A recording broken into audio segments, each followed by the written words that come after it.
अनिरुद्धा जी महाराज जब आते तो भगवत कथा का आरंभ करते हैं। सभी भक्तों का मन में भगवान का भक्ति का खुशी छा जाता है।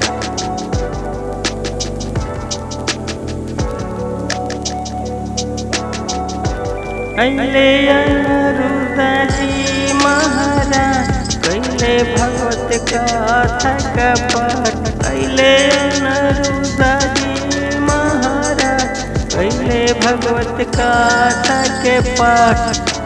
बैठे हैं भक्त सभी आगे आगे।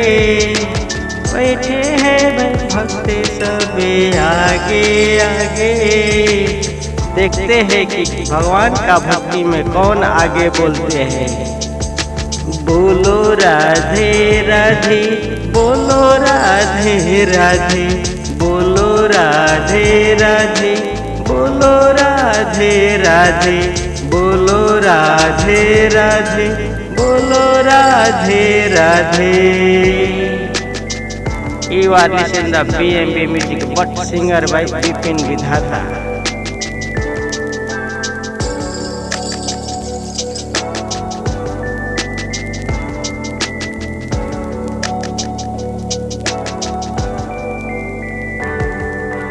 भगवान की भक्ति में खुशी बाटे आई।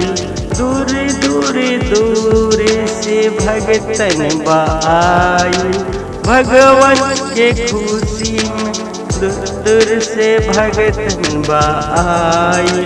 भगवान के भक्ति में खुशी बाई। दूर दूर से भगतन बाई। इंडिया नेपाल औरी दूर से।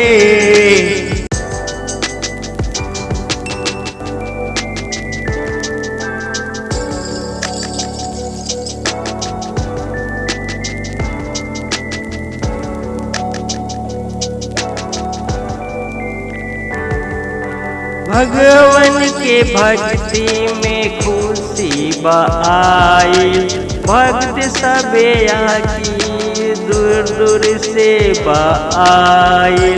भगवान के भक्ति में खुशी बाई।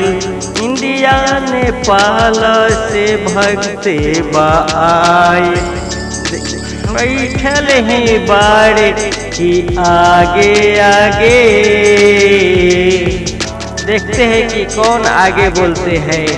बोलो राधे राधे, बोलो राधे राधे, बोलो राधे राधे, बोलो राधे राधे, बोलो राधे राधे, बोलो राधे राधे, बोलो राधे राधे, बोलो राधे राधे, बोलो। देखते रहिए BMB म्यूजिक।